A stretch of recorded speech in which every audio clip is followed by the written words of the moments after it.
Hi, Teddy. It's Ryan Sweeney, and it's Teddy joining you today. And what are we talking about today? Well, let me introduce myself. I'm a finance guy, stock market, follow a lot of people, but I also have my connections in the spiritual community. I have a lot of history there. I'm 20. I'm young. I don't know what the fuck's going on, but neither do you probably if you're watching this, so we're here to find it out together, right? And so basically there's a lot of things you can do. There's making money in the world. We need money, so I can help you with that. You want to be happy in the world. I can help you with that. You want to have a purpose in the world. I can help you with that. I mean, it's a lot, but really, I think at the end of the day, you'll find that it's not that complicated. So the purpose is going to be present something every day, something different, something unique. Maybe it's going to be something to deal with finance or all these other topics. But we're going to start today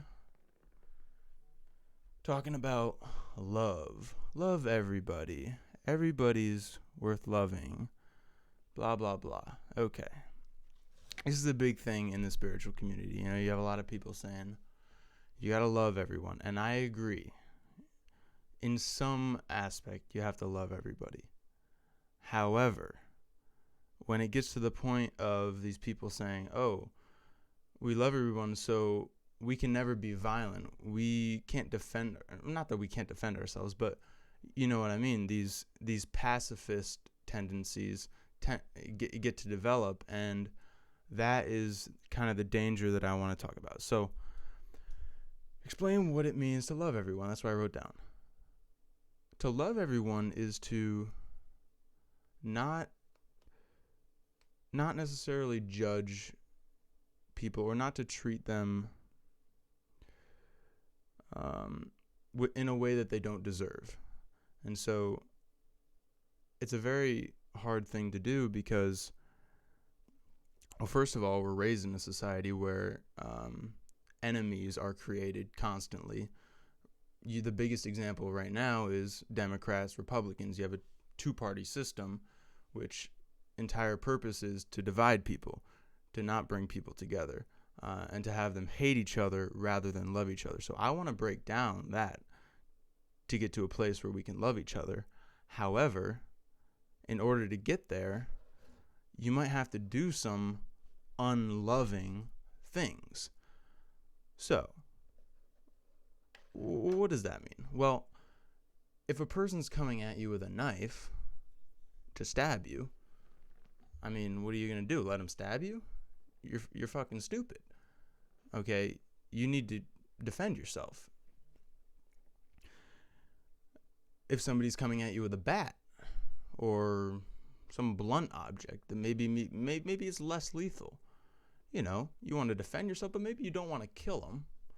You know, I mean, I'll use as much force, but you know, there's these different degrees of aggression where it should elicit different responses from you. But at your core, you do need to hold this tenet of love, which is that we're all connected. We're all connected. So the darkness of somebody else it's part of your world, it's part of your consciousness, the collective, and you need to be aware of that when you're trying to heal that and to create a more loving situation.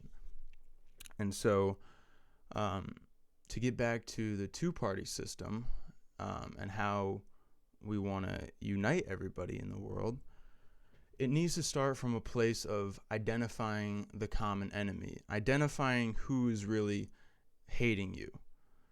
Okay, it's not, you know, they've created this narrative that Republicans should hate Democrats and Democrats should hate Republicans. And then you even have all these smaller political groups, libertarians, you know, whatever. But they've created this narrative. And who created the narrative? Well, let me tell you, it's the banks. And the banks work in a lot of different ways, but primarily they work through money, obviously. Okay, so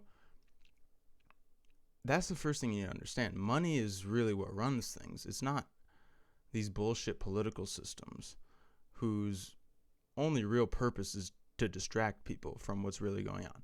So how did the banks get into this position? How did they get to a point where they were able to create the narrative that we should hate each other and we need to be divided in the way that we are? Well, this is something I could probably go on for hours about, but I want to keep this video maybe 10 minutes. I don't know. Already almost 6 in, so we're going to have some problems here. But let's start with something recent. Take the impeachment and the people storming the Capitol, right? At the core of it, you have the intent of the banks, which is to take away your guns, to make everybody defenseless, and to further your abduction to slavery. So that's the core intent. Just don't react. Don't react. Just listen to me, okay? That's the core intent. How do they create division to create a situation where that core intent manifests itself? Well, Trump supporters were convinced to idolize Donald Trump in many different ways, but mainly through media manipulation. Democrats were taught to hate him, obviously. I mean, we can all see this going on in society. And then you take something bad about one side and something bad about the other side, and then you throw those things at the other side. So you take one bad thing from each, and then you make the other group have that be their entire perception of the situation. Okay? And so because of that, they become so addicted to this one tenet or multiple, but a couple bad things. They become so addicted to it that if you show them the good side or maybe a middle ground, they can't process it. They stay locked in this place, okay? And for example, say the gun narrative, as I was saying with the Capitol, right? Guns kill people. You have all these school shootings going on, which are terrible, which are really a mental health crisis. But aside, they take guns as the narrative, right? Throw that, and then the Democrats, the left, takes that as their shield, right? But then you have other side where guns save and protect people and freedom, the Second Amendment to resist tyranny, right? And I like that I believe that, I'm all for that, but that's what they anchor onto, and there's no nuance here, right? You don't see the mainstream media talking enough about mental health, say. It's more just that narrative. You have, say, Fox News saying, oh, the Democrats want to take away your guns because blah, blah, blah, and they're wrong because of the same reasons I just said. And then you have this, people want to keep guns because they want to, kill kids or something, whatever. You create the narrative. But at the heart, there's the deeper truth that it's a mental health problem. We still need our guns. We still need to resist tyranny. But everybody's caught in these narratives, right? And the people storming the Capitol is just another example of that. And we can talk a little bit more about that specifically. We have a little more time. People were fed information from, a lot of different sources. I have relatives, friends that got caught up in this whole Trump stuff. I did a little bit too. I liked him in 2016 when I was a really young kid.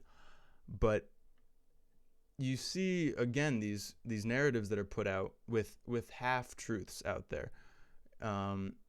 Meanwhile, the banks who are creating the narrative get Donald Trump to come out and say, oh, negative interest rates are great for you. This is what you need. without really, saying anything about the problem, or how they're going to help you, right? So, but meanwhile, Donald Trump and other politicians who are all bought and paid for can hold that Second Amendment flag when really he's the one destroying it, because he convinces supporters to go to the Capitol, or he, uh, stole their consciousness. Freaking the demon came in and just said, "Hey, you gotta go." This is how fucked up it is. But so you gotta see what's really going on, the effect that people are really having. But again, you can stick to these narratives. Yeah, I think that's enough for now. To close it up, I would say just ponder a couple of things. I mean, when I say stuff, it can be misinterpreted, misguided. So if you have any questions, I want you to let me know. If you have any comments, I want to let you know. I want you to let me know. And maybe say what you want to hear about.